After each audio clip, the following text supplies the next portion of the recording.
Quando saí da maternidade com meu filho, uma mulher se aproximou de mim. Eu a reconheci. Era minha irmã, que todos acreditavam estar morta. Você não deveria ter me visto, disse ela, mas eu vim para te avisar. Não entregue o bebê ao seu marido hoje. Melhor ainda, fuja. Ela desapareceu tão de repente quanto tinha aparecido. E quando o carro do meu marido se aproximou, bem-vindos ao canal Recanto das Histórias. Antes de começarmos, escreva nos comentários de onde você está nos assistindo. Isso nos interessa muito. Desejamos a você uma agradável escuta desta história envolvente. Ana estava sentada na beira da cama do hospital, contando pela enésima vez os itens da bolsa. 3 macacõezinhos, 5 fraldas, um cobertor morninho, um gorrinho com coelhinhos azuis. Tudo havia sido arrumado na noite anterior, mas as mãos insistiam em verificar de novo e de novo. Do lado de fora da janela do quarto, brilhava o sol de maio, e a seda das paineiras flutuava no ar como flocos de neve minúsculos. Miguelzinho dormia no berço transparente do hospital, fazendo biquinhos no sono.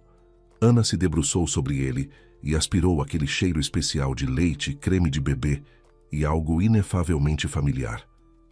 4 dias atrás, ela havia ouvido o choro dele pela primeira vez, e desde então, o mundo havia mudado para sempre. A companheira de quarto, uma jovem chamada Kátia, já havia ido embora de manhã. Uma delegação inteira a esperava.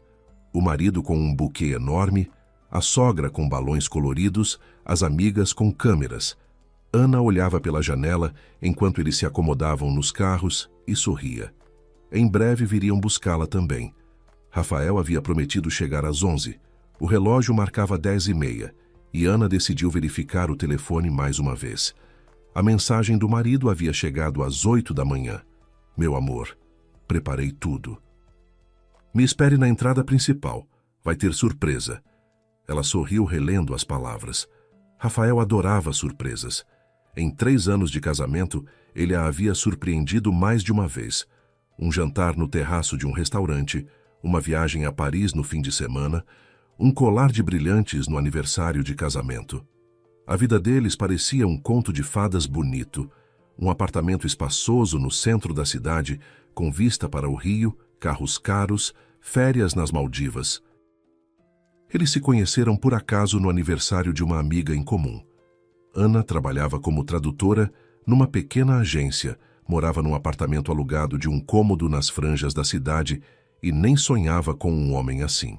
Rafael era bonito, bem-sucedido, seguro de si. Trabalhava com comércio internacional, tinha escritórios em 3 países e andava num carro que custava mais do que Ana ganharia em 5 anos. Por que ele me escolheu? Essa pergunta ela se fazia nos primeiros meses do relacionamento. Ao redor dele sempre circulavam mulheres deslumbrantes, modelos executivas, filhas de pais ricos. E ela era comum, sem nada de especial. Cabelos castanho claros, olhos cinzentos, 1,65 m. Nada de extraordinário. Porque você é de verdade, respondia Rafael quando ela finalmente se armou de coragem para perguntar. Todas aquelas são falsas, e você é viva. Com você dá vontade de construir uma família. Família. Essa palavra era a chave. Ana sempre sonhou com uma família grande. Marido, filhos, almoços de domingo, passeios ao sítio. A própria infância dela havia sido feliz, embora não fosse rica.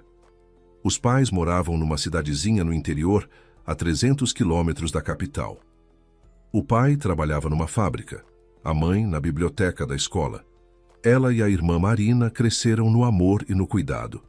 Ao pensar em Marina, o coração doía como de costume. 7 anos haviam passado, mas a dor não tinha ido a lugar algum. Apenas embotado, escondido no fundo, mas às vezes emergia, especialmente em momentos assim quando se queria partilhar a alegria. Marina era 4 anos mais velha e sempre parecera a Ana uma espécie de segunda mãe. Protegia a irmã mais nova dos valentões do bairro, ajudava com os deveres de casa, dava conselhos sobre os meninos. Quando Marina foi estudar fora, Ana chorou por uma semana. Depois, ela mesma se mudou para a capital e as duas voltaram a se ver com frequência. E então aconteceu aquele acidente. Marina estava num carro com um homem. Ana nunca soube quem era. O carro derrapou da pista, capotou, pegou fogo.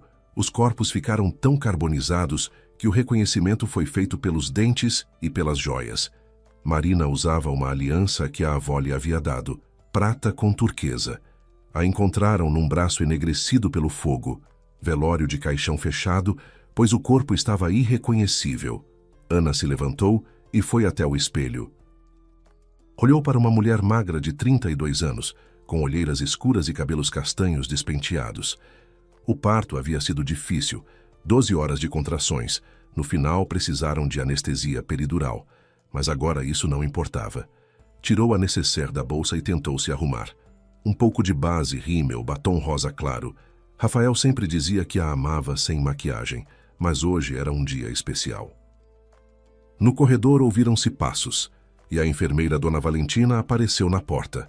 Uma mulher rechonchuda, de uns 50 anos, com olhos bondosos e mãos cansadas. Então, mamãezinha, está pronta? Seu marido já ligou para o posto perguntando o horário da alta.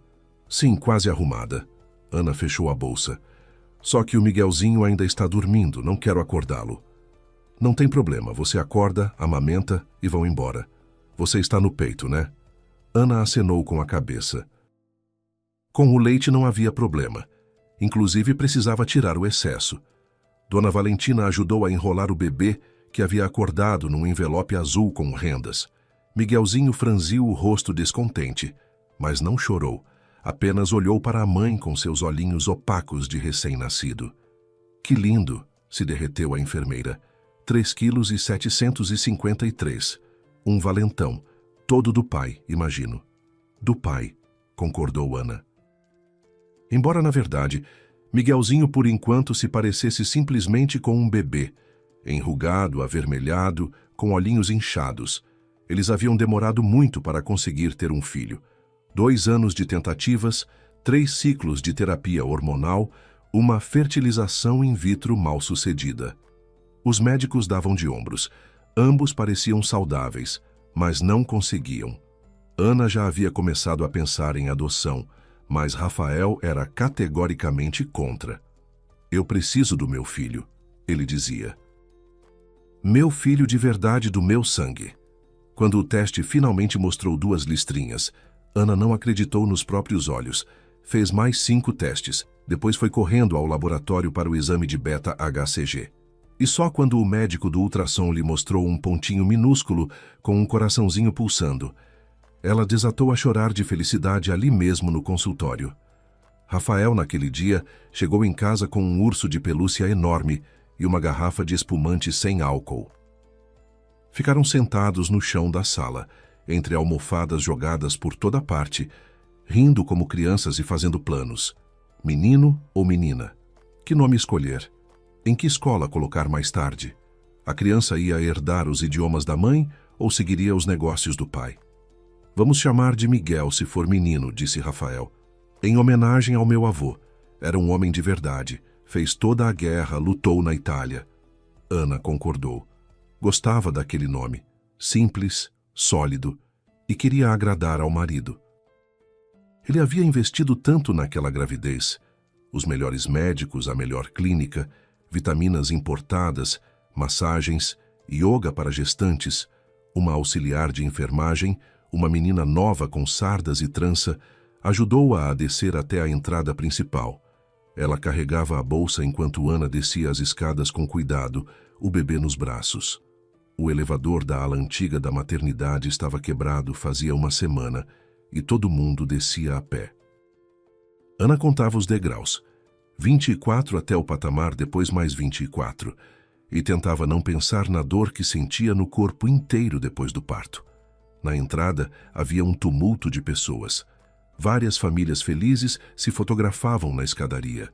Alguém levava balões de hélio, alguém carregava coisas para o carro. Uma senhora idosa num vestido florido chorava, apertando contra o peito um embrulhinho com o neto. Um pai jovem segurava um buquê com dificuldade e tentava ao mesmo tempo filmar pelo celular. A agitação habitual do dia de alta. Ana parou um pouco de lado, à sombra de uma grande mangueira, e ficou aguardando. Maio havia sido quente, quase de verão. O sol já esquentava com força e Ana ficou contente de ter colocado no dia da alta um vestido leve, não jeans. A barriga ainda não havia voltado ao tamanho anterior, mas o vestido com cintura alta disfarçava isso. Queria estar bonita para o marido. Queria que ele a olhasse com orgulho. Pegou o celular e verificou a hora. 11:05. Rafael estava um pouco atrasado, mas era normal. O trânsito no centro da cidade naquela hora era terrível. Ana abriu o mensageiro e escreveu: "Já estou lá embaixo, esperando na entrada." Miguelzinho se comportava bem. A resposta chegou 1 minuto depois. "Estou a caminho. Chego em 10 minutos. Não vai a lugar nenhum. Fica aí." Miguelzinho se mexeu no embrulho e Ana passou a embalá-lo de leve, cantarolando algo sem palavras. Olhava para as outras famílias e imaginava como em poucos minutos elas também estariam assim, felizes, rindo, se fotografando junto ao carro. Rafael certamente havia enfeitado o carro com balõezinhos, como era moda agora, ou alugado uma limusine, ou contratado um fotógrafo. Com ele, era de se esperar um espetáculo inteiro. Uma mulher parou perto dela. Hannah a notou pelo canto do olho, baixinha, de óculos escuros e lenço amarrado na cabeça à moda antiga, como se usava no interior. No início não deu atenção. Muita gente passava pela maternidade, talvez fosse visitar alguém, talvez trabalhasse ali na administração. Mas a mulher não se ia embora. Ficou parada a 3 passos olhando. Ana sentia aquele olhar atravessar as lentes escuras, fixo, tenso. Havia algo nervoso, agitado, na postura dela. "Com licença, a senhora queria alguma coisa?" Ana instintivamente apertou o filho contra o peito. A mulher deu um passo para a frente. Ana viu como tremiam suas mãos ao erguê-las ao rosto. Devagar, retirou os óculos. O mundo parou. Os sons sumiram. Não havia mais o burburinho da multidão, nem as buzinas dos carros, nem o canto dos pássaros na copa da mangueira. Ana olhava para um rosto que havia visto 1000 vezes em sonhos e pesadelos. Um rosto que estava na fotografia emoldurada de preto sobre a cômoda dos pais, entre o ícone e o vaso com flores artificiais. Um rosto que ela não havia conseguido esquecer em 7 anos. Marina. A voz saiu rouca, alheia, como se pertencesse a outra pessoa. "Isso é impossível. Você morreu." Baixa a voz. A mulher olhou rapidamente para os lados como um pássaro. "Eu sei como isso parece. Vou explicar tudo, mas não agora. Agora me escuta com atenção." A cabeça de Ana começou a girar. Ela recuou um passo, sentindo pelas costas a casca áspera da mangueira. Isso é um sonho. É um delírio. A psicose pós-parto que os médicos haviam mencionado. Marina morreu 7 anos atrás. Foram chamados para o reconhecimento. A mãe desmaiou bem ali no necrotério. O pai ficou branco como a parede, se agarrando à ombreira para não cair. Caixão fechado no velório, porque o corpo havia carbonizado. Acidente na rodovia, o carro pegou fogo. "Aninha, me olha." Marina pegou sua mão. A mão estava quente, real, viva. "Estou viva. Não morri naquele acidente, mas isso agora não importa. O que importa é outra coisa." "Como não importa?" Ana sentiu que começava a perder o fôlego. "Você ficou morta por 7 anos. A gente te enterrou. A mamãe até hoje vai ao cemitério todo domingo." "Eu sei." Nos olhos de Marina brilharam lágrimas. Ela havia envelhecido nesses anos, emagrecido. Rugas amargas se formaram ao redor dos lábios, onde antes não havia. "Eu sei. E nunca vou me perdoar por isso, mas não tinha escolha. Me ameaçavam. Precisei desaparecer, simular a morte. Você entende?" Miguelzinho, sentindo a agitação da mãe, começou a se agitar. Ana, mecanicamente, passou a embalar o filho, mas as mãos tremiam. "Marina, não entendo. Quem te ameaçava? Por que não veio até nós? Teríamos te protegido. Teríamos... Vocês não teriam conseguido." Marina sacudiu a cabeça. "Eram pessoas muito perigosas. Meu ex-marido. Você não o conhecia." "Não cheguei a apresentar. Ele estava envolvido com coisas... Não importa. Aninha, temos pouco tempo. Ele vai chegar logo. Quem? Seu marido. Rafael. Ana ficou paralisada. Algo gelado correu pela sua coluna. Por que Rafael? Marina se inclinou mais perto e Ana sentiu um perfume familiar. Jasmim. Aquele mesmo que a irmã sempre usava desde a juventude. A mãe ainda guardava o frasco pela metade no quarto de Marina, que jamais tivera coragem de reformar. Você não deveria ter me visto. A voz de Marina soava apressada, quase em sussurro. Mas vim te avisar. Não entregue o bebê ao seu marido hoje. Melhor ainda, fuja. Fuja para onde? Do que você está falando? Seu marido, Rafael. Ele não é quem diz ser. Está planejando levar o bebê, vai tirar a criança de você. Claro que vai, ele é o pai. Ele vem aí e vamos juntos para casa. Não, Aninha, não juntos. Ele vai levar o bebê e partir com ele, sem você, para sempre. As palavras ficaram suspensas no ar. Ana olhava para a irmã e tentava entender se aquela havia enlouquecido. Ou talvez fosse ela própria que havia enlouquecido. Talvez não houvesse ninguém ao seu lado e ela estivesse conversando com o vazio. Isso é um delírio, sussurrou Ana. Rafael me ama. Ele esperou 3 anos por esse filho. Ele é um mentiroso, cortou Marina. E posso provar. Ela olhou em volta mais uma vez, examinando rapidamente a área diante da maternidade. Depois enfiou na mão de Ana um envelope grosso de papel marrom espesso. Aqui está tudo o que você precisa saber. Documentos, provas, fotografias. Vai ler e vai entender. Marina, espera. Ana agarrou a irmã pela manga. Você não pode simplesmente desaparecer de novo. Faz 7 anos que eu achei que você estava morta. Eu te encontro. Marina cobriu a mão dela com a sua. Prometo, quando tudo acabar, eu te procuro e explico tudo. Mas agora preciso ir. Não podem me ver aqui. Se ele souber que estou viva... Ela não terminou a frase. Rapidamente colocou os óculos de volta, ajeitou o lenço e se afastou em passos apressados, quase correndo. Dobrou a esquina do prédio e sumiu como se nunca tivesse existido. Ana ficou parada sob a mangueira, apertando o filho e o envelope contra si. O coração batia tão forte que pulsava nas têmporas. O suor brotou na testa. As pernas de repente ficaram moles como algodão, e ela lentamente se sentou num banco de madeira. Miguelzinho desatou a chorar. Alto, imperioso. Ana mecanicamente passou a embalar o filho, mas os pensamentos se embaralhavam, se atropelavam uns aos outros. Marina estava viva. A irmã que ela havia chorado por 7 anos, que haviam enterrado em caixão fechado, sobre cuja sepultura a mãe havia plantado uma roseira, estava viva. Havia acabado de estar ao seu lado e dito coisas loucas. Não entregue o bebê ao marido. Fuja. Ana olhou para o envelope. Grosso, pesado, sem endereço, sem selos. As mãos tremiam tanto que mal conseguia segurá-lo. Talvez não abrisse, jogasse no lixo e fingisse que nada havia acontecido. Que havia sido uma alucinação, um delírio pós-parto, produto da imaginação.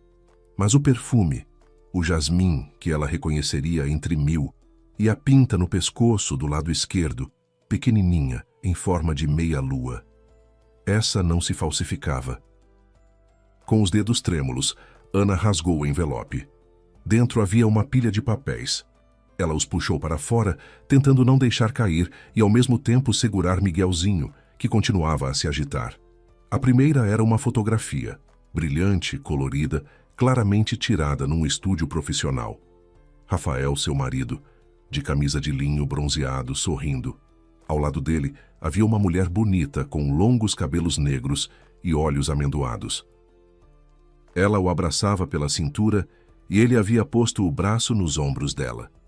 Atrás deles via-se um mar turquesa e uma areia branca. No verso da foto, alguém havia escrito a caneta azul: Dubai, março. Em março, Rafael estava numa viagem de negócios no Cazaquistão. Pelo menos era o que ele tinha dito. Ana estava então com 7 meses de gravidez, não estava se sentindo bem, e ele foi embora por uma semana, embora ela tivesse pedido que ficasse. Negócios importantes, meu amor. Um contrato de vários milhões. Não posso decepcionar os parceiros. Ela o esperara contando os dias. Ele ligava toda noite, falava de reuniões chatas, de negócios, do calor de Almaty, da comida ruim no hotel, e estava na praia, em Dubai, com alguma mulher. Ana virou a folha seguinte. A impressão de uma conversa de mensageiro. Colunas organizadas de mensagens, datas, horários. Em breve tudo acaba. É só esperar o parto. Esse era Rafael. Ela reconheceria aquele jeito de escrever em qualquer lugar. Frases curtas, sem emojis. Você tem certeza de que ela não desconfia de nada? Essa era uma mulher. Karina. Absolutamente. A Aninha é uma boba ingênua. Acredita em tudo que eu digo. As letras se embaraçaram diante dos olhos. Ana piscou e as lágrimas rolaram pelas bochechas. Boba ingênua. 3 anos de casamento. 3 anos em que ela achava ter encontrado seu amor, sua felicidade. E ele a chamava de boba, numa conversa com a amante. Ela se forçou a continuar lendo. E se ela não entregar o bebê? Vai entregar, já pensei em tudo. Vou buscá-las na maternidade, levo em casa, tipo para pegar as coisas, mas lá já vai estar o Renato com os documentos. Ela não vai ter tempo de reagir. Vou dizer que por 1 minutinho levo o bebê para o quarto dele. Mas saio pela porta dos fundos. E depois? Divórcio. Ela não vai provar nada. Pelos documentos, o bebê vai ser seu. Nasceu nos Emirados. Os médicos de lá vão confirmar tudo. A essa altura já estaremos longe. Ana sentiu a náusea subir até a garganta. Curvou-se para frente, quase deixando cair o bebê. Do lado dela, no banco, havia uma garrafinha d'água que a enfermeira lhe dera para a viagem. Ana deu alguns goles, tentando conter o tremor. Isso não pode ser verdade. É alguma brincadeira cruel, uma falsificação, uma provocação. Mas ela continuou folheando, e cada documento seguinte golpeava mais fundo que o anterior. Uma certidão de nascimento. O impresso parecia oficial, com brasão, com carimbos. Miguel Rafael, data de nascimento, 4 dias atrás. Aquela mesma data em que ela havia dado à luz Miguelzinho na maternidade. Mas no campo, mãe estava outro nome, Karina Alexandra Medina. E o local de nascimento, Dubai, Ekel, Clínica Al-Zahra. Uma certidão de nascimento falsa do filho dela, com o nome de uma mulher estranha. O próximo documento, 2 passagens de avião. Um voo dali a 3 dias. Passageiros, Vieira Rafael Andrade e criança do sexo masculino Vieira Miguel Rafael. 2 passagens, não 3, sem ela. As mãos tremiam tanto que os papéis se espalharam pelo banco. Ana os recolhia e as lágrimas pingavam nas páginas, borrando as letras. Uma mulher que passava parou. Moça, está passando mal? Posso ajudar em alguma coisa? Ana sacudiu a cabeça, sem conseguir falar. A mulher ficou um momento e foi embora, olhando para trás.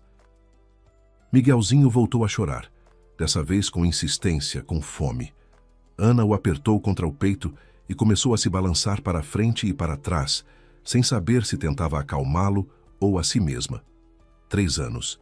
3 anos ela havia vivido com esse homem, adormecido ao lado dele, acordado ao lado dele, preparado o café da manhã para ele, esperado por ele quando voltava do trabalho, construído planos para o futuro, e ele havia mentido o tempo todo. Ela começou a relembrar os últimos meses de gravidez, as esquisitices que atribuíra à própria ansiedade, aos hormônios, ao cansaço, às frequentes viagens. Antes, Rafael viajava a negócios talvez uma vez por mês. Desde o outono, estava indo toda semana. Cazaquistão, Emirados, Turquia. Os negócios estão crescendo, meu amor. Você quer que nosso filho tenha o melhor de tudo, não quer? Os telefonemas secretos. Ele saía para a varanda para atender ou se trancava no escritório. Antes podia conversar com parceiros na frente dela. Agora se escondia. Informação confidencial, você entende. As perguntas sobre documentos. Perguntou várias vezes onde estava o passaporte dela, onde estava o seguro de saúde, onde estava o cartão de pré-natal do ambulatório. Ela achava que era cuidado, que queria que tudo estivesse em ordem para o parto. e ele provavelmente estava verificando se algo poderia atrapalhar o plano. E ainda havia insistido para que ela desse à luz exatamente naquela maternidade, pública, velha, nos confins da cidade, embora pudessem se dar ao luxo de qualquer clínica particular. Aqui trabalha o melhor obstetra da cidade, dizia Rafael. Me recomendaram pessoas de confiança. Ou talvez tivesse simplesmente escolhido um lugar onde fosse mais fácil executar o plano, com menos câmeras, menos segurança, onde ninguém faria perguntas a mais. Ana ergueu o olhar para a rua. O SUV preto ainda não estava à vista. Quanto tempo ela tinha? 5 minutos. 10. Tirou o celular. Os dedos não obedeciam. Digitou o código PIN errado 3 vezes.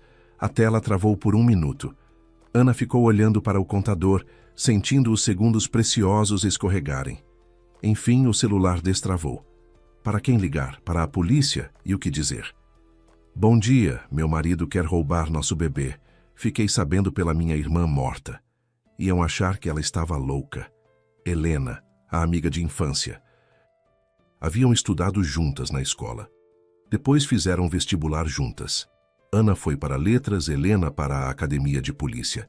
Agora ela trabalhava como investigadora numa delegacia do bairro. Raramente se viam, mas às vezes telefonavam, nos aniversários, no Ano Novo. Ana encontrou o contato no celular. Helena Ferreira. A última vez que haviam conversado foi em janeiro. Ana contou sobre a gravidez. Helena deu os parabéns. Chamou. Uma vez, outra, uma terceira. Cana já havia decidido que a amiga não atenderia quando ouviu a voz conhecida. Alô? Aninha, nossa, que surpresa! Helena. A voz saiu rascante. Helena, preciso de ajuda. Urgente. O tom da amiga mudou instantaneamente. O que aconteceu? Onde você está? Estou na maternidade, na Rua das Laranjeiras. Helena, não consigo explicar pelo telefone, mas eu preciso que você venha. Por favor, já. Aninha, você está me assustando. O que foi? Ana engoliu em seco. Como explicar algo em que ela própria mal acreditava? Meu marido. Acho que ele quer levar o bebê a sair do país sem mim. Tenho documentos, provas. Uma pausa do outro lado da linha. Que tipo de provas? Certidão de nascimento falsa. Passagens de avião. Troca de mensagens com uma mulher.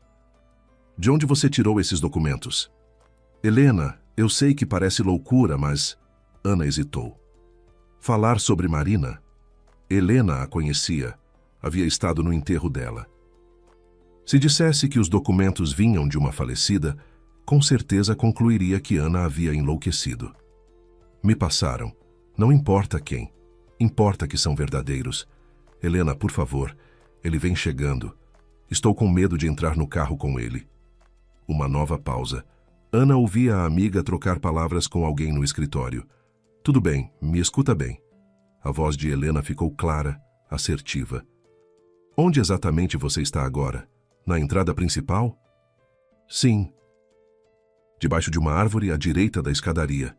Sai daí. Arruma um lugar com gente, um banco, uma praça, uma parada de ônibus. Não fique sozinha e não entre no carro do seu marido. O que ele disser. Estou saindo agora. Chego em 15 a 20 minutos. Helena, e se ele chegar antes? Vai enrolando. Diz que o bebê ainda não teve alta, que precisa esperar o médico. O que for. O importante é não entrar no carro e não entregar o bebê a ele. Tudo bem. Entendi. Aninha, se os documentos forem verdadeiros, isso é um crime sério. Falsificação, tentativa de sequestro. Ele vai pegar muitos anos. Ana desligou e olhou ao redor. À direita da maternidade havia um pequenininho parquinho, um escorregador, balanços, uma caixa de areia. Algumas mulheres com carrinhos estavam sentadas lá conversando, rindo. Se fosse para perto delas, ficaria à vista. Rafael não faria nada suspeito diante de testemunhas. Ela se levantou, pegou a bolsa e caminhou em direção ao parquinho, apertando Miguelzinho contra o peito. As pernas cediam, a cabeça girava, o leite havia começado a vazar por causa do estresse. Sentia como a blusa molhava sob o vestido. Uma das mulheres no banco se deslocou para abrir espaço. Senta aqui, dá para ver que você acabou de ter alta. Os primeiros dias são puxados. É. Ana acenou com a cabeça sem conseguir falar. A mulher, rechonchuda, simpática, uns 40 anos, sorriu com compreensão. O meu é o terceiro. Os 2 primeiros são meninos, vivem correndo feito barata tonta. E essa aqui é minha filhinha. Finalmente. Apontou para o carrinho rosa onde dormia uma menina mais ou menos da mesma idade de Miguelzinho. E o seu é menino? É, respondeu Ana com esforço. Miguel. Que nome bonito. O pai escolheu? A palavra pai cortou como faca. Ana engoliu em seco. Foi, em homenagem ao avô. Tirou o celular e olhou a hora. Haviam-se passado 3 minutos desde a mensagem de Rafael. Ele estaria ali em uns 7 minutos. 7 minutos. Helena havia dito 15h20. Ana olhou de novo para os documentos que ainda segurava na mão. Havia mais uma página. Não tinha conseguido lê-la. Uma folha dobrada ao meio com texto manuscrito. A caligrafia era desconhecida, angular, com forte inclinação para a direita. Aninha, sei que você está em choque. Eu também estaria. Mas não tenho tempo de explicar tudo em detalhes. Seu marido não é quem parece ser. Tenho razões para suspeitar que Rafael Vieira não é seu nome verdadeiro. Ele tem ligações com pessoas que se dedicam ao tráfico ilegal de crianças para o exterior. Famílias ricas nos Emirados pagam fortunas por bebês saudáveis. Ele se casou com você por causa disso. O bebê era o objetivo desde o começo. Os documentos que anexei são reais. Os recebi de um homem que trabalhava para seu marido e quis sair. Cuide-se e cuide do nenê. Não acredite em Rafael o que ele disser. Me perdoa por não poder estar perto. Marina. Ana releu a carta 3 vezes. As letras pulavam diante dos olhos, recusando-se a fazer sentido. Casou com você por causa disso. O bebê era o objetivo desde o começo. 3 anos atrás. O aniversário de uma amiga em comum. Rafael havia se aproximado primeiro, trouxe uma taça de vinho, puxou conversa. Ela achara que era o destino. Achara que tivera sorte. E ele, pelo visto, a havia escolhido. A havia selecionado como mercadoria num mercado. Por que exatamente ela? Ana tentou lembrar o que havia contado sobre si mesma naquela noite, que trabalhava como tradutora, que morava sozinha, que os pais ficavam longe no interior, que sonhava com família, com filhos. A vítima perfeita, sozinha, sem dinheiro, sonhando com um conto de fadas, sem conexões, sem parentes influentes, sem amigos em círculos poderosos. Se o bebê sumisse, quem a ouviria? A quem ela poderia reclamar? A náusea voltou. Ana se curvou para a frente, respirando fundo. Ei, está tudo bem mesmo com você? A mulher ao lado se preocupou. Está lívida.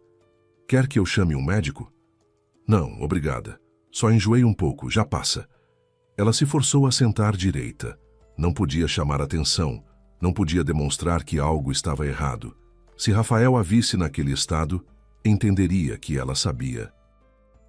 Miguelzinho voltou a chorar, desta vez de forma insistente com fome. Ana verificou a hora. Haviam-se passado quase 3 horas desde a última mamada. Precisava amamentar. Mas como? Ali, no parquinho, na frente de todos, a mulher ao lado, como se lesse seus pensamentos, disse: Precisa dar de mamar. Ali atrás do arbusto tem um banquinho. Fica sossegado, ninguém passa. No começo eu também ficava com vergonha. Depois me acostumei. Ana acenou com a cabeça e foi até onde a mulher havia indicado. O banco estava de fato oculto de olhares indiscretos por uma buganvília frondosa. O perfume era tão intenso, tão primaveril, que por um instante Ana teve a sensação de que tudo aquilo estava acontecendo com outra pessoa. Sentou-se, desabotoou o vestido e encostou o filho ao peito. Miguelzinho começou a mamar com avidez, e o choro cessou instantaneamente. Ana ficou olhando para o rostinho dele. O narizinho miúdo, os olhinhos fechados com cílios compridos, os dedinhos cerrados em punhos. Seu filho, seu sangue, sua carne. E alguém queria levá-lo embora, levá-lo para o outro lado do mundo, entregá-lo a gente estranha. Uma raiva subiu de dentro dela. Quente, avassaladora. Ana jamais havia sentido nada assim. Era algo primordial, animal, o instinto de mãe protegendo sua cria. Ela não o entregaria a ninguém, nunca. O celular vibrou no bolso. Uma mensagem de Rafael. Já cheguei. Onde você está? Não te vejo na entrada. Os dedos tremeram sobre o teclado. O que responder? Helena havia dito para enrolar. Chamaram o Miguelzinho para uma consulta com um médico. Disseram para esperar uns 10 minutos. A resposta chegou imediatamente. Que consulta? Já te deram alta? Não sei. Disseram que tem alguma coisa nos exames. Precisam verificar. Uma pausa. 3 minutos sem resposta. Ana imaginou ele sentado no carro, tamborilando os dedos no volante. Irritado, nervoso. O plano começava a desmoronar. Uma nova mensagem. Vou subir até você. Não. Ela enviou rápido demais com muita brusquidão. Apagou e escreveu de novo. Não precisa, não deixam entrar, espera, já desço. Aninha, o que está acontecendo? Está tudo bem com você? Sim, tudo bem. Só estou esperando o médico. Não fica preocupado. Miguelzinho terminou de mamar e se largou do peito, satisfeito e contente. Ana abotoou o vestido e colocou o filho no ombro para arrotar. Movimentos mecânicos adquiridos nos 4 dias na maternidade, enquanto a cabeça estava em outro lugar completamente. Ela espreitou por entre os arbustos. Na área diante da maternidade, havia aparecido um SUV preto. Rafael estava ao lado do carro, falando ao telefone, andando nervosamente de um lado para o outro. Ana o observou de longe. Aquele homem que considerara seu marido, o amor da sua vida, o pai do seu filho. Alto, de ombros largos, num terno caro. Cabelos penteados para trás. No pulso brilhava um relógio de vários milhares de reais. Uma embalagem bonita. E por dentro? Ela se lembrou do primeiro encontro deles. O restaurante no terraço, o pôr do sol sobre a cidade, o sorriso dele. Você é especial, ele dizia então. Entendi isso no primeiro olhar. Mentira. Tudo era mentira desde o começo. De longe veio o som de uma sirene. Ana se tensionou, prestando atenção. O som se aproximava. Uma viatura policial dobrou a esquina e parou bem diante da maternidade. 2 pessoas saíram dela. Um de farda e uma mulher apaisana. Helena. Ana viu a amiga se aproximar de Rafael, mostrar a carteira funcional. Viu o rosto do marido mudar. Primeiro surpresa, depois irritação, depois algo parecido com medo. Ela se levantou do banco e caminhou em direção a eles. As pernas ainda cediam, mas por dentro havia não mais pânico. Havia uma determinação fria. Ana atravessou o parquinho, apertando Miguelzinho contra o peito. Cada passo custava esforço, como se caminhasse por dentro de um mel espesso. As mulheres nos bancos a seguiram com o olhar, mas ela não prestou atenção. Helena estava diante de Rafael, com as pernas bem abertas. Postura segura, dominadora. Ao lado dela, o jovem sargento tinha o rosto em alerta. Rafael falava alguma coisa, gesticulando muito. A voz ia subindo. Não entendo qual é o problema. Vim buscar minha esposa na maternidade. Isso agora é crime? Cidadão, se acalme. A voz de Helena era plana, profissional. Só queremos fazer algumas perguntas. Que perguntas? Quem é você, afinal? Ana se aproximou mais. Rafael a viu e mudou o tom imediatamente. Meu amor, finalmente. O que está acontecendo? Por que tem polícia aqui? Ele deu um passo em direção a ela, abrindo os braços para um abraço. Ana recuou, instintivamente pondo o corpo na frente do bebê. Não se aproxime. Rafael parou. Em seu rosto passou algo. Surpresa, desconcerto, e logo desapareceu, substituído por uma expressão preocupada. Aninha, o que foi com você? Está lívida? Está passando mal? Estou muito bem. Ela mesma se surpreendeu com a firmeza da própria voz. Helena, aqui estão os documentos dos quais falei. Estendeu o envelope para a amiga. Helena tirou os papéis, folheou rapidamente e as sobrancelhas subiram. O que é isso? Rafael tentou ver por cima do ombro da investigadora. Que documentos? Aninha, me explica o que está acontecendo. Rafael Andrade Vieira. Helena ergueu os olhos para ele. Sim, sou eu. E daí? O senhor planejava viajar para algum lugar hoje? Uma pausa. Curtíssima, mas Ana a percebeu. Helena também. Não, por que isso? Me explica então. Helena mostrou a ele as passagens de avião. Rafael empalideceu. Só um pouquinho, mas empalideceu. Não sei o que é isso. De onde você tirou isso? 2 passagens para Dubai no seu nome e no nome de um bebê, sem sua esposa. Algum engano ou alguma falsificação. Não tenho a menor ideia de onde saíram essas passagens.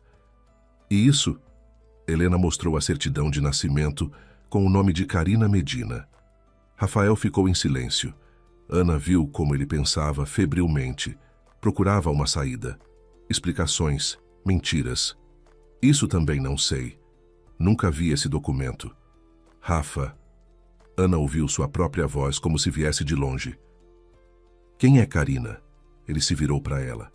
Nos olhos havia algo novo, que ela antes não havia notado, ou não havia querido notar. Frieza. Cálculo.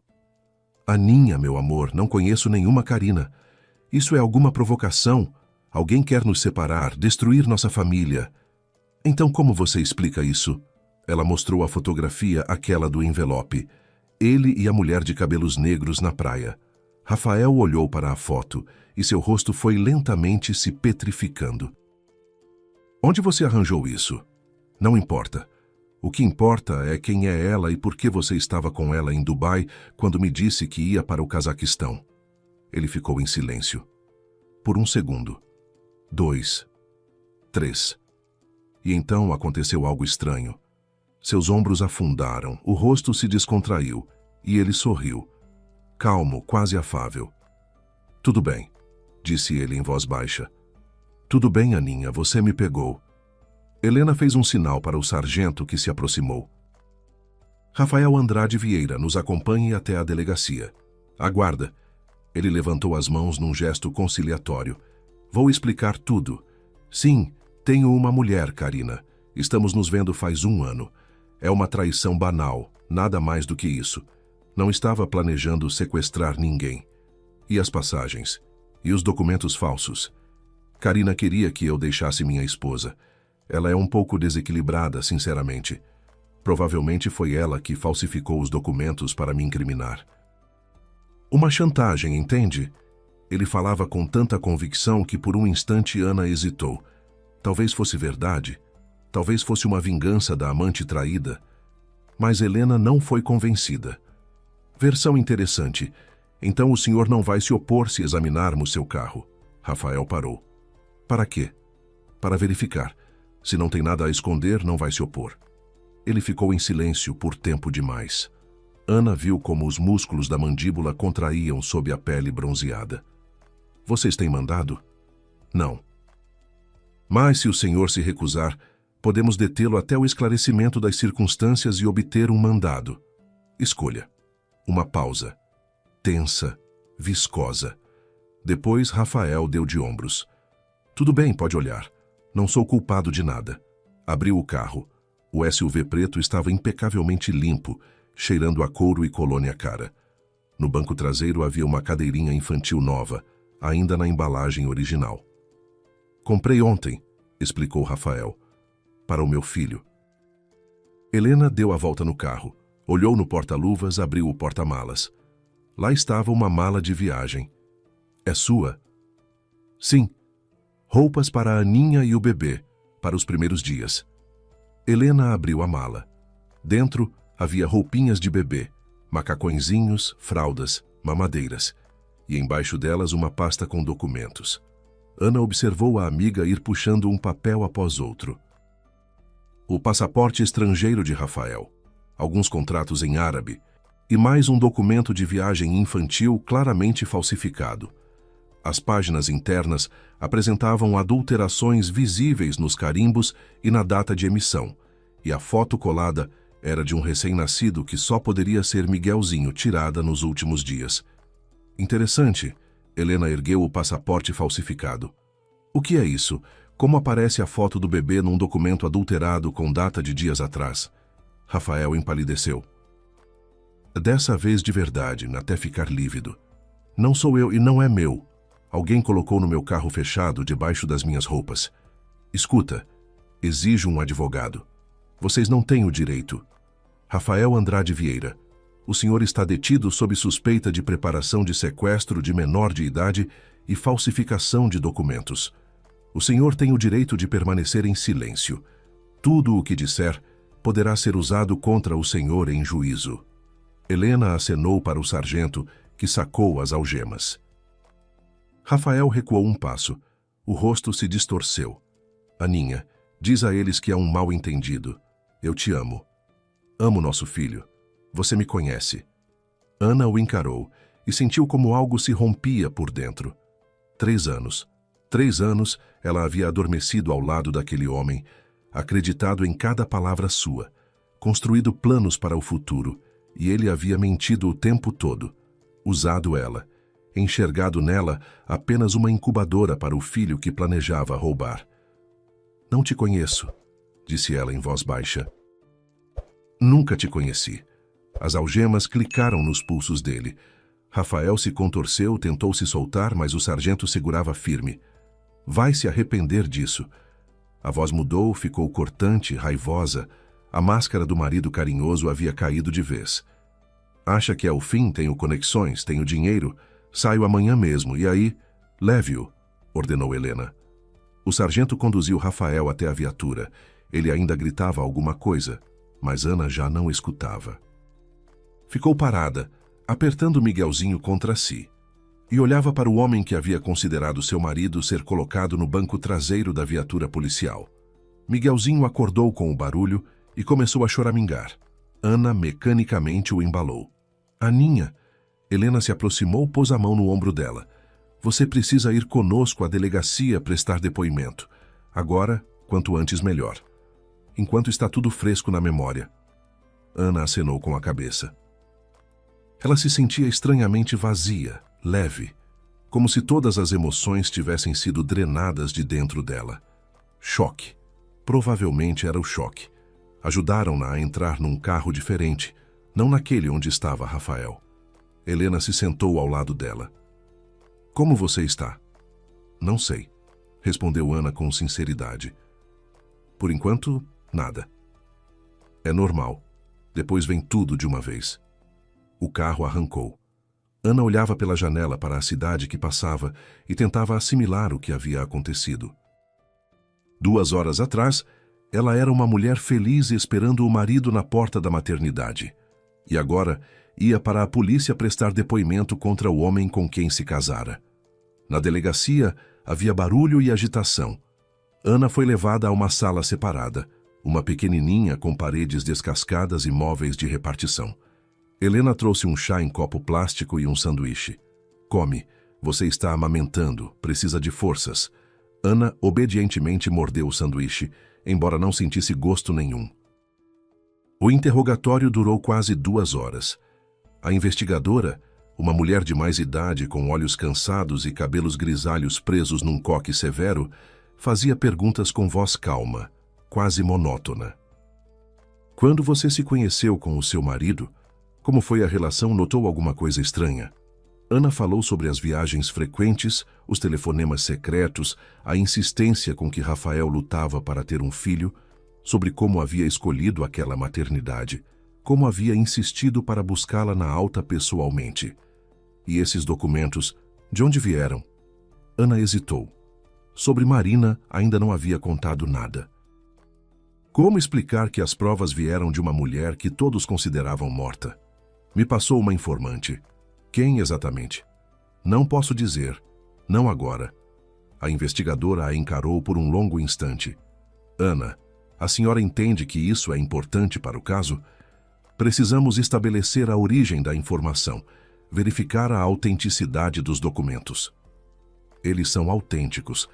Vocês mesmas encontraram o passaporte falsificado no carro dele. É verdade.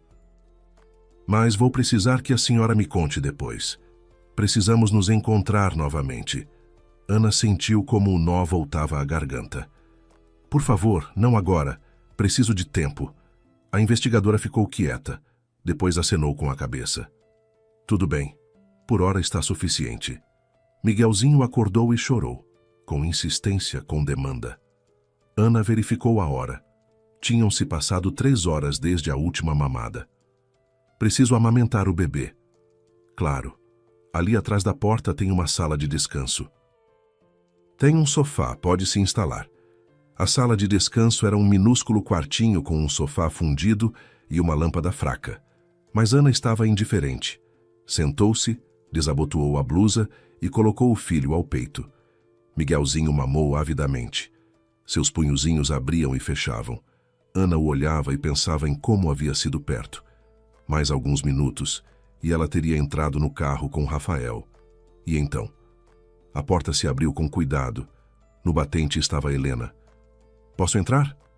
Entra. A amiga sentou ao lado dela no sofá. Ficou um momento em silêncio. Você sabe o que encontramos no celular dele? Ana sacudiu a cabeça. Troca de mensagens com um intermediário. Certo, Renato, que faz esse tipo de coisa faz muitos anos. O esquema é simples. Encontram mulheres sozinhas que querem família e filhos. Casam com elas. Esperam o nascimento do bebê. Depois levam a criança para o exterior com documentos falsos. Lá, a vendem a famílias ricas que não podem ter filhos. Helena fez uma pausa. E tem mais. Nos primeiros cruzamentos de dados, os investigadores encontraram indícios de que Rafael operava com mais de um conjunto de documentos pessoais em diferentes países. A identidade com que você o conheceu pode não ser a única que ele usava. Vendem. Ana ouviu aquela palavra e sentiu uma onda de terror gelado percorrer o corpo, mal conseguindo processar o que a amiga acabara de acrescentar. Quantas houve assim? Ainda não sabemos.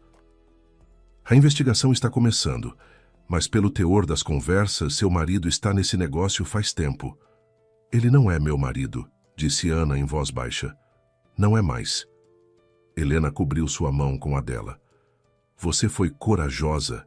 Se não fosse você, se não fossem aqueles documentos, nunca teríamos conseguido prendê-lo. Ele era muito cuidadoso. Não fui eu. Ana ficou quieta. Foi minha irmã. Sua irmã? Você disse que não tinha... Helena parou.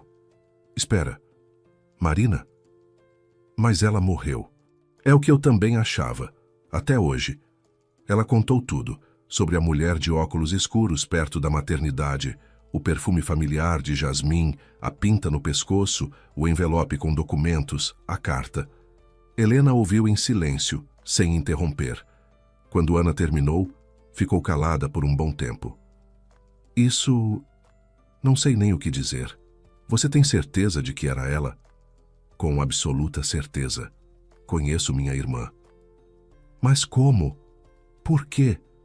Por que ela simulou a morte? Escreveu que a ameaçavam. O ex-marido, umas pessoas perigosas. Helena franzou o senho. Precisamos verificar isso. Se ela está viva, muda muita coisa. E surge a pergunta, de onde ela ficou sabendo dos planos do seu marido? Escreveu que recebeu a informação de um homem que trabalhava para Rafael. Então há um informante dentro da rede deles. Isso é ótimo, muito bom para a investigação. Miguelzinho havia mamado e adormecido bem ao peito. Ana, com cuidado, abotoou a blusa e se recostou no encosto do sofá. O que vai acontecer com Rafael? Vai ser indiciado. Falsificação de documentos, tentativa de sequestro de menor. São acusações sérias. Se provarmos a ligação com a rede internacional, vai se somar também o tráfico de pessoas. Ele vai pegar muito tempo. E comigo? Você vai precisar de proteção, pelo menos por um tempo. Não sabemos quem mais estava envolvido no esquema. Pode ter tido cúmplices. Proteção. A palavra soou estranha. Ana a vida toda havia se sentido protegida ao lado de Rafael. Pelo dinheiro dele, pelas conexões, pela segurança que ele transmitia. E agora havia se revelado que ele próprio era a principal ameaça. Tenho para onde ir, disse ela. Para os meus pais. Moram no interior, longe daqui. É uma boa opção. Mas antes ainda precisamos de mais algumas formalidades. As formalidades levaram mais 3 horas. Ana assinou papéis, respondeu perguntas adicionais e esperou enquanto lavravam os registros. Miguelzinho acordou e dormiu, mamou e arrotou, chorou e se acalmou. Um bebê comum a quem não interessavam os dramas dos adultos. Quando Ana finalmente saiu da delegacia, já estava anoitecendo. A noite de maio estava morna e abafada, cheirando a flores e gasolina. Ela ficou na escadaria com o bebê nos braços, sem saber para onde ir. Para casa, aquele apartamento onde havia morado 3 anos com um homem que queria roubar seu filho. Só de pensar nisso, a náusea vinha. Helena saiu atrás dela. Vou te levar a algum lugar? Não sei para onde. Não quer ir ao apartamento? De jeito nenhum. Então vem comigo. Passa a noite lá e amanhã a gente decide o que fazer. Ana acenou com a cabeça. Não tinha forças para discutir, tomar decisões, pensar. Queria apenas deitar, fechar os olhos e acordar com a convicção de que tudo havia sido um pesadelo. Mas ela sabia que não era. Era a sua nova realidade. 3 meses se passaram como um único dia longo e arrastado. Ana morava com os pais no interior, uma cidadezinha perdida entre campos e bosques. Ali tudo era diferente. O ar cheirava a capim cortado, os vizinhos se cumprimentavam pela cerca e o tempo fluía devagar, como a contragosto. Miguelzinho crescia e mudava a cada dia. Já segurava a cabeça, sorria com a boquinha edêntula quando a vovó se debruçava sobre o berço, estendia as mãozinhas para os guizos coloridos. Hannas o olhava e não conseguia acreditar que alguém tivesse querido levá-lo embora. Levá-lo para o outro lado do mundo, entregá-lo a gente estranha. Rafael estava num centro de detenção preventiva. Helena ligava uma vez por semana, contava sobre o andamento do caso. Descobriu-se que ele era parte de uma rede inteira, uma organização internacional dedicada ao tráfico ilegal de crianças. A investigação ia puxando os fios, encontrando novos envolvidos, chegando a intermediários em outros países. Rafael arriscava de 10 a 15 anos. O divórcio foi rápido. Ana entrou com o pedido e 1 mês depois era novamente uma mulher livre. Vieira, não. Ela retomou o nome de solteira. Moreira. Ana Moreira. Era o certo. Os pais a receberam sem perguntas. A mãe, Dona Glória, apenas chorou baixinho quando viu a filha chegar à porta com o bebê nos braços e uma única mala. O pai, seu Sérgio, em silêncio, pegou a mala, levou para o quarto e foi colocar água para o chá. Não fizeram perguntas, não deram conselhos. Simplesmente estavam ali. O quarto de Ana estava quase igual ao da infância. O mesmo papel de parede com florzinhas miúdas, a mesma escrivaninha junto à janela, os mesmos livros na estante, Júlio Verne, Dumas, os volumes surrados do programa escolar. Só a cama haviam retirado, colocando um sofá dobrável e acrescentado um berço de bebê que a vizinha havia cedido. Os netos já tinham crescido. Ana passava os dias numa estranha torpor. Amamentava Miguelzinho, saía para caminhar com ele pelas ruas tranquilas, ajudava a mãe na horta. À noite, sentava na varanda, assistia ao pôr do sol e tentava entender o que fazer daqui para frente. O trabalho de tradutora havia ficado na vida anterior.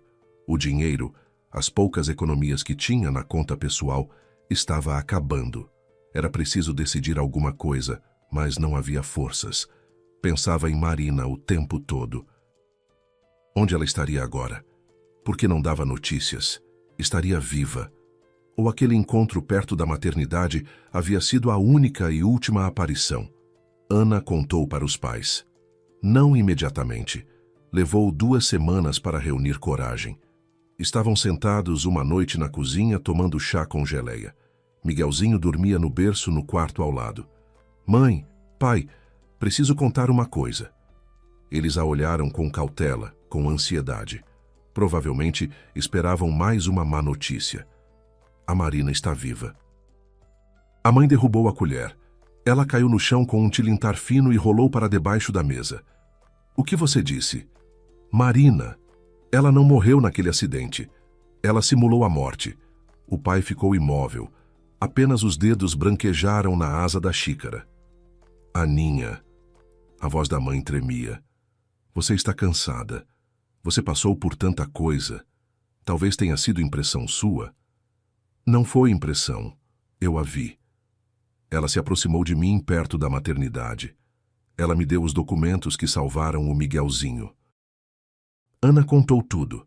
Sobre a mulher de óculos escuros, o perfume familiar de jasmim, a pinta em forma de meia-lua, a carta. Quando terminou, havia um silêncio na cozinha. A mãe chorava em silêncio, as lágrimas escorrendo pelas bochechas e pingando na toalha de mesa. O pai olhava para a parede e o rosto estava cinzento, envelhecido. 7 anos, sussurrou a mãe. 7 anos eu fui à sepultura dela. Conversava com ela, pedia perdão por não tê-la protegido. Mãe, por que ela não nos disse? Teríamos escondido ela, protegido, somos pais. Escreveu que a ameaçavam pessoas muito perigosas. Tinha medo de nos comprometer. Comprometer? Na voz da mãe ecoou a amargura. E nós passarmos 7 anos chorando, ela não é nada. E o pai quase morrer de ataque do coração quando ligaram do necrotério, não é nada? O pai pôs a mão no ombro dela. Glória, não adianta. Como não adianta, Sérgio? Como não adianta? Ela estava viva todo esse tempo e nós... Ela desatou a soluçar em alto e bom tom. Ana olhava para a mãe e sentia as próprias lágrimas correr pelo rosto. Entendia a dor dela. 7 anos vivendo com a certeza de ter perdido uma filha e, de repente, descobrir que ela estava viva e não havia dado notícias. Depois daquela noite, a mãe adoeceu por um tempo. Não fisicamente, apenas ficava deitada no quarto, de frente para a parede. Não queria comer, não queria conversar. Ana levava chá, sentava ao lado dela, acariciava a mão. O pai andava sombrio, calado, fumava um cigarro atrás do outro na varanda, embora tivesse parado fazia 20 anos. E então, em meados de agosto, Marina chegou. Ana estava na horta, colhendo pepinos num velho balde esmaltado. Miguelzinho estava deitado no carrinho debaixo de uma mangueira, observando as folhas se balançando. O portãozinho rangeu e Ana ergueu a cabeça. Na trilha estava uma mulher, sem óculos, sem lenço. Os cabelos, antes castanhos escuros, estavam agora quase brancos, cortados curto. O rosto tinha emagrecido e envelhecido, mas era ela. Marina. Oi, irmãzinha. Ana deixou cair o balde. Os pepinos se espalharam pela grama. Você veio? Prometi. Ficaram paradas olhando uma para a outra por sobre os canteiros de tomate. Depois Ana transpôs a meia grade baixa e correu para a irmã. Abraçaram-se com força, com desespero, como se tivessem medo de que uma delas desaparecesse novamente. Ana sentiu como Marina havia emagrecido, os ossos salientes sob a blusa fina. Senti tanta falta de você, sussurrou Ana. Tanta falta. Eu também. Você não imagina como. A mamãe? Já sei. Vi ela pela janela. Está bem diferente. Não consegue perdoar. Eu entendo. Eu também não me perdoaria. Sentaram-se no banco debaixo da mangueira, ao lado do carrinho de Miguelzinho. O bebê acordou, olhou para a mulher desconhecida e, de repente, sorriu, largo, alegre. Que lindo! Marina tocou com cuidado a bochecha dele. Parecido com você. Todo mundo diz que é do pai. Daquele canalha? Em nada. Ana ficou quieta. Me conta. Tudo, do começo. Por que simulou a morte? Quem te ameaçava? Marina se recostou no encosto do banco, fechou os olhos. É uma história longa. Temos tempo. A história era terrível. Marina havia se casado com um homem que se revelou ligado ao crime. E não crimezinho, crime sério. Lavagem de dinheiro, tráfico de pessoas, contrabando. Ela havia descoberto isso por acaso, viu documentos que não deveria ter visto. O marido percebeu que ela sabia e lhe deu uma escolha. Ou ficava calada e continuava com ele para sempre, ou ele a mataria a ela e a toda a família. Não podia arriscar vocês, dizia Marina. Se eu simplesmente tivesse fugido, ele me encontraria. Viria até a mamãe e o papai, viria até você. A única maneira de proteger vocês era morrer. Como você fez isso? Tinha um amigo, o único em quem confiava. Ele ajudou. Encontrou o corpo de uma mulher de compleição parecida com a minha, morta em outro acidente. Trocou os documentos, montou a cena da catástrofe e o anel da vovó que encontraram no corpo. Dei de propósito, para que vocês acreditassem. Ana ficou em silêncio, tentando assimilar o que ouvia. E depois, onde você ficou esses anos todos? Em todo lugar. Trocava de cidades, de nomes, de aparência. Trabalhava onde aparecia. Garçonete, faxineira, babá. Me escondia. E o teu marido morreu há 3 anos. Balearam ele numa briga. Soube por acaso, li nas notícias. E pela primeira vez em 3 anos consegui respirar direito. Por que então não voltou? Marina abriu os olhos, olhou para a irmã. Tinha medo. Ficava pensando como ia explicar. Como ia olhar nos olhos da mamãe e do papai. Matei a filha deles. Não fisicamente, mas matei. Eles viveram 7 anos com esse luto. Mas você voltou agora. Por quê? Por causa de você. Por causa do Miguelzinho. Marina contou como soube dos planos de Rafael. A rede em que trabalhava o ex-marido de Ana estava ligada a pessoas do falecido marido de Marina. Os mesmos canais, os mesmos intermediários. Marina, vivendo com um nome falso, havia tropeçado na informação por acaso. Viu a foto de Rafael, o reconheceu. Ele tinha vindo uma vez a uma reunião com o marido dela, anos atrás. Comecei a investigar. Encontrei um jeito de chegar a um homem que trabalhava para Rafael e queria sair. Ele me deu os documentos e eu entendi que precisava te avisar. Você estava se arriscando. Você é minha irmã. O Miguelzinho é meu sobrinho. Não me perdoaria se não tivesse tentado. A porta da casa se abriu. Na soleira estava a mãe. Ela olhava para o banco debaixo da mangueira, para as 2 mulheres sentadas lado a lado. O rosto estava imóvel, petrificado. Dona Glória. Marina se levantou. Mãe. A mãe ficou em silêncio. Depois desceu do alpendre com passos lentos, pesados. Caminhou até a filha que havia enterrado 7 anos atrás, ficou por um longo tempo olhando em seu rosto. E então lhe deu um tapa, não forte, com a palma da mão, e imediatamente a abraçou, apertou contra si, desatou a soluçar em voz alta. Filha, filha minha, viva. Ficaram assim por um longo tempo, mãe e filha, abraçadas no meio do quintal. Ana estava sentada no banco e chorava, olhando para elas. Miguelzinho, no carrinho, resmungava insatisfeito, exigindo atenção. O pai saiu do galpão, onde havia consertado algo desde cedo pela manhã. Viu aquela cena e parou. O rosto se contraiu.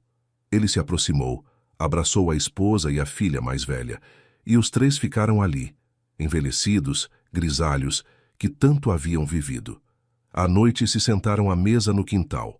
A mãe pôs a toalha de festa, tirou a louça boa. O pai foi buscar na adega a bebida, aquela que havia feito 3 anos atrás para o aniversário de casamento. Guardava para uma ocasião especial. Por nós estarmos juntos de novo, disse ele erguendo a taça. Por estarmos vivos. Brindaram, beberam. A bebida estava doce e encorpada, com gosto de cereja e verão. Miguelzinho dormia no berço que haviam carregado para a varanda. A noite de agosto era morna, perfumada. Grilos cantavam na grama, as estrelas haviam salpicado o céu escuro. Ana olhava para a família. A mãe que se afligia com os pratos, o pai que sorria quieto para o bigode, a irmã que havia voltado dos mortos, e pela primeira vez em muitos meses sentiu algo parecido com paz. Ainda havia muita coisa pela frente. As audiências do processo de Rafael, a busca de emprego, a construção de uma nova vida, o longo caminho para aprender a confiar nas pessoas novamente. Mas agora, naquela noite tranquila de agosto, tudo isso parecia menos assustador, porque ela não estava sozinha, porque tinha família, imperfeita que fosse, que tanto havia sofrido, mas viva, de verdade, sua.